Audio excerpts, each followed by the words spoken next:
Las enseñanzas de Cristo. Lección 12. Muerte y resurrección. Hola querido, en este estudio veremos lo que Jesús enseñó sobre el estado de los muertos. Mira, la idea de que cuando el hombre muere, muere el cuerpo, pero el espíritu sigue viviendo, esa idea no es divina, puede ser popular.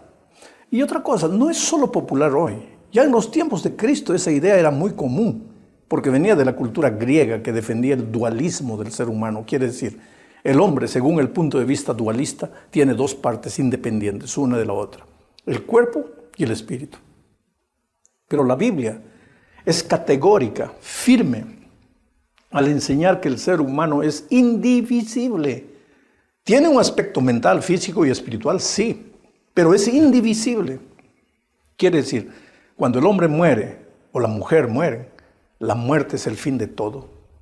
Eclesiastés capítulo 9, versículos 5, 6 y 10 dicen: porque los vivos saben que han de morir, pero los muertos no saben nada ni esperan nada, pues su memoria cae en el olvido. Sus amores, odios y pasiones llegan a su fin y nunca más vuelven a tener parte en nada de lo que se hace en esta tierra. Y todo lo que te venga a la mano, hazlo con todo empeño, porque en el sepulcro a donde te diriges no hay trabajo, ni planes, ni conocimiento, ni sabiduría. Querido, no existe vida consciente después de la muerte.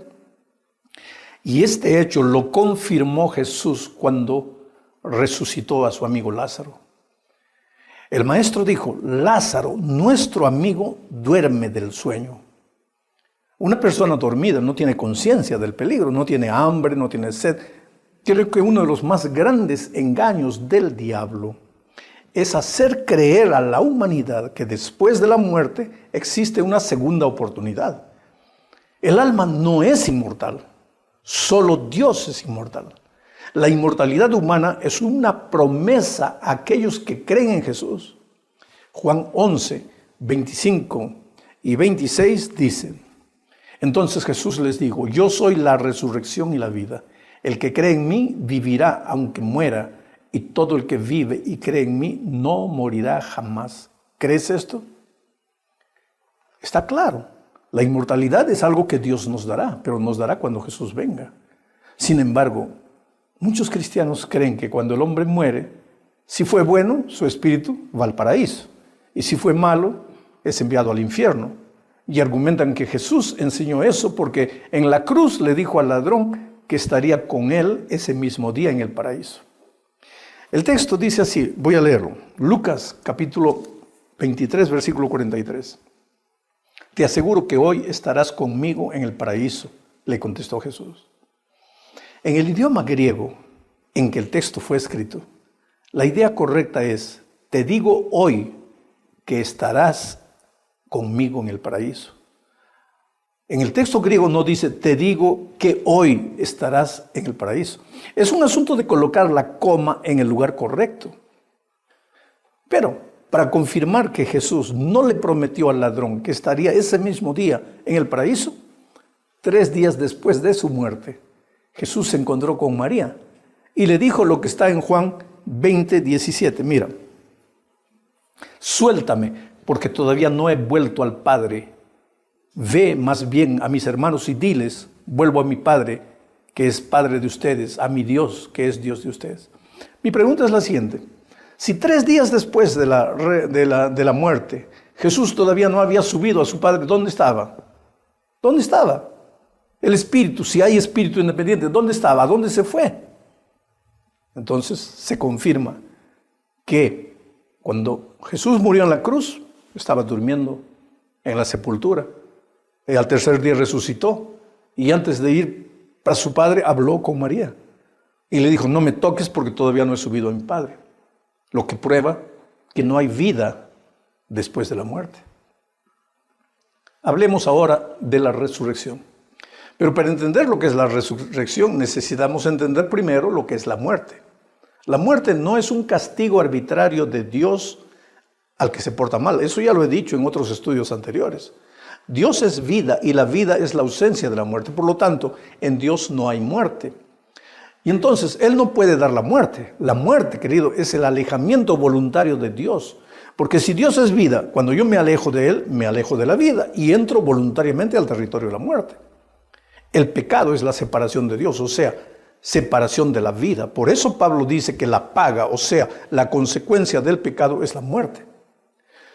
Solo que esa muerte no es instantánea. No morimos físicamente en el momento que pecamos. Entramos en el camino de la condenación, que ya es la muerte, pero no morimos físicamente. Claro que la muerte física llegará, pero mientras no llegue, la vida que vivamos separado de Jesús ya no es vida. Es una imitación, una caricatura, una reproducción grotesca de la verdadera vida. Pero ahora viene Jesús y dice lo que está registrado aquí en Juan 11:25. Entonces Jesús le dijo: yo soy la resurrección y la vida. El que cree en mí vivirá aunque muera. Querido, creer en Jesús no es un asunto de asentimiento intelectual. El creer bíblico es una experiencia que envuelve acción. Creer en Jesús es ir a Jesús y vivir con Él una experiencia diaria y permanente de comunión. Juan 15, 4 y 5 dice eso, voy a leerlo. Permanezcan en mí y yo permaneceré en ustedes. Así como ninguna rama puede dar fruto por sí misma sino que tiene que permanecer en la vid, así tampoco ustedes pueden dar fruto si no permanecen en mí. Yo soy la vid y ustedes son las ramas. El que permanece en mí, como yo en él, dará mucho fruto. Separados de mí, no pueden ustedes hacer nada. Quiere decir que para llevar fruto es necesario estar vivo. Y solo está vivo el pámpano que permanece en la vid. Nosotros somos pámpanos, ramos. Jesús es la vid. Ahora, la resurrección es la promesa de que aunque el pecado nos llevó al territorio de la muerte, si volvemos los ojos a Jesús y creemos en Él, regresamos a la vida porque Él es la vida. Claro que mientras vivamos en esta tierra, todos, justos e injustos, moriremos físicamente. Esa es la consecuencia de la entrada del pecado a este mundo. Pero la resurrección de los justos es una promesa concreta. Y para mostrarnos la validez de esta promesa, Jesús resucitó a varias personas mientras desarrollaba su ministerio en esta tierra. Lázaro fue una de ellas. El hijo de la viuda de Naín fue otra. Los milagros de resurrección de Jesús fueron la prueba contundente de que la resurrección futura sucederá. Pero ahora, querido, viene la pregunta. ¿Solo los justos resucitarán cuando Jesús regrese? La respuesta la dio el propio Señor Jesucristo. Aquí en Juan capítulo 5, versículos 28 y 29, mira lo que dice. No se asombren de esto, porque viene la hora en que todos los que están en los sepulcros oirán su voz y saldrán de allí. Los que han hecho el bien resucitarán para tener vida, pero los que han practicado el mal resucitarán para ser juzgados. Todos resucitaremos, unos para vida y otros para muerte. Esta es una de las verdades bíblicas más extraordinarias. Mientras el diablo enseña que después de la muerte hay otras oportunidades, la Biblia enseña que la muerte es el fin de todo. Habrá resurrección, sí, pero no para que alguien tenga otra oportunidad. No. Habrá resurrección, sí. Pero esta vida es la única oportunidad. Y esto nos lleva necesariamente al siguiente punto de este estudio. El Señor Jesús contó la parábola del rico y Lázaro, que está registrada en el capítulo 16 de Lucas, justamente para enseñar la lección de que esta vida es la única oportunidad que tenemos para tomar decisiones correctas. Pero mucha gente usa esta parábola para afirmar que Jesús enseñó que el espíritu sigue viviendo después de la muerte. Vamos a leer solo una parte de la parábola por causa del tiempo. Lucas capítulo 16, versículos 27 al 31. Mira, no voy a leer el texto todo porque es bien largo y no tenemos el tiempo suficiente para leer toda la historia de la parábola, pero todo el mundo conoce la parábola del rico y Lázaro. Y yo quiero decirte una cosa, antes de creer que esta parábola enseña que hay vida después de la muerte, es necesario tener en cuenta los siguientes puntos. Primero, esta es una parábola y las parábolas echan mano de lo que la gente cree, ya sea correcto o incorrecto. Echan mano de eso como base para enseñar una lección espiritual, pero nunca una doctrina. Ese es un principio hermenéutico que todos respetan. Segunda cosa que tenemos que tener en cuenta. El cuadro que pinta esta parábola no es literal. Es tan irreal que vas a tener problemas para responder las siguientes preguntas. Por ejemplo, ¿de qué tamaño era el seno de Abraham para que todos cupiesen en él? Porque, de acuerdo con la parábola, en el seno de Abraham estaban todos los espíritus buenos. ¿A dónde se fueron los muertos que murieron antes de que Abraham existiese? Si el seno de Abraham es la morada de los espíritus.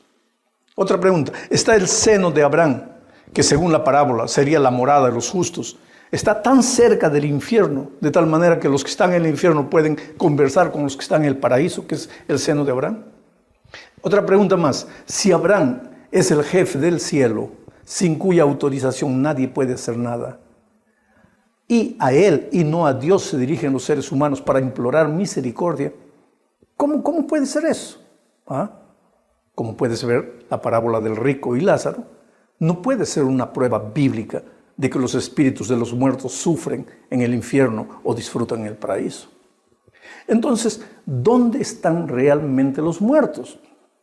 La enseñanza de las Escrituras es clara al afirmar que cuando alguien muere, en realidad está inconsciente, como si estuviera durmiendo hasta el día de la resurrección.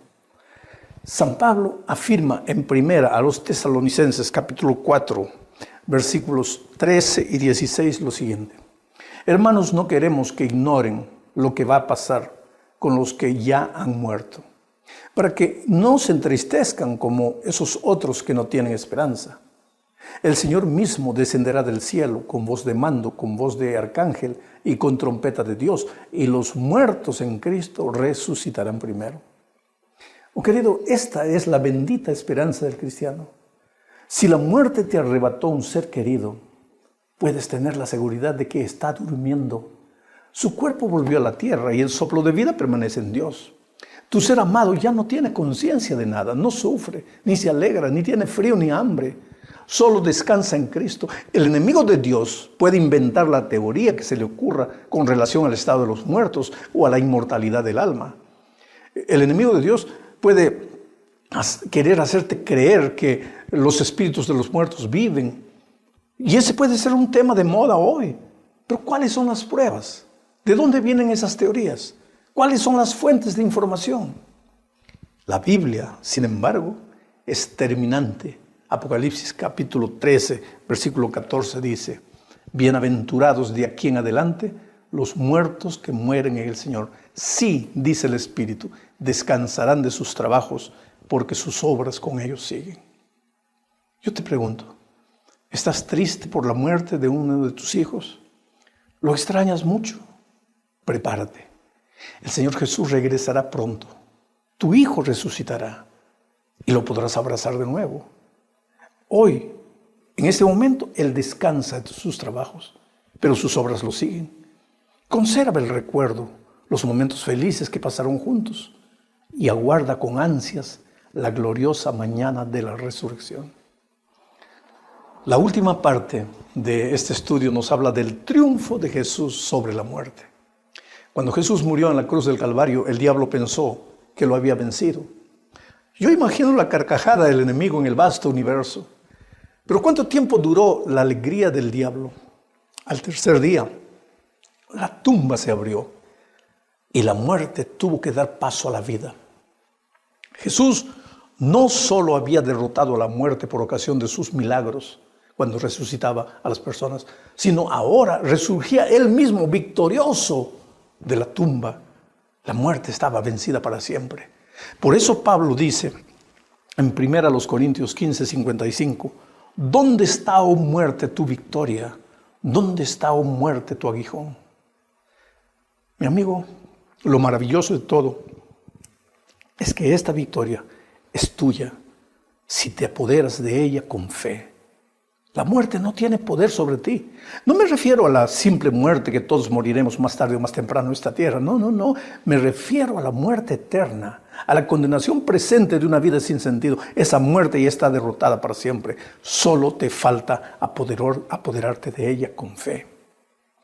Pero vuelvo a repetir, yo creo que en los últimos tiempos hay dos engaños terribles que el enemigo va a levantar. Y esos dos engaños tienen su origen en el Edén, cuando el diablo torció la palabra de Dios. En el Edén fue establecida la familia, hombre y mujer, para formar una familia. Hoy viene el diablo y dice, no, puede ser hombre con hombre también, mujer con mujer también. Ese será uno de los más grandes engaños de nuestro tiempo. Y el otro engaño, en el Edén Dios dijo, si comieres del árbol morirás. Viene la serpiente y dice, no morirás.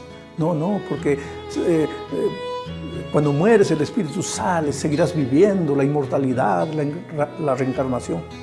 Esos son los dos más grandes engaños que el diablo tiene para los últimos días. Y mucha gente va a caer, y mucha gente va a aceptar, y mucha gente va a dejar la palabra de Dios de lado y va a decir, no, en nombre de la justicia, en nombre del amor. Palabra de Dios, amor y justicia son la misma cosa. Tú no puedes dejar la palabra de Dios y decir en nombre del amor, en nombre de la justicia. ¿Cómo puedes colocar a la justicia y al amor de Dios contra la palabra de Dios? Por eso nuestra única ancla de seguridad es la palabra de Dios. Que Dios te bendiga ricamente.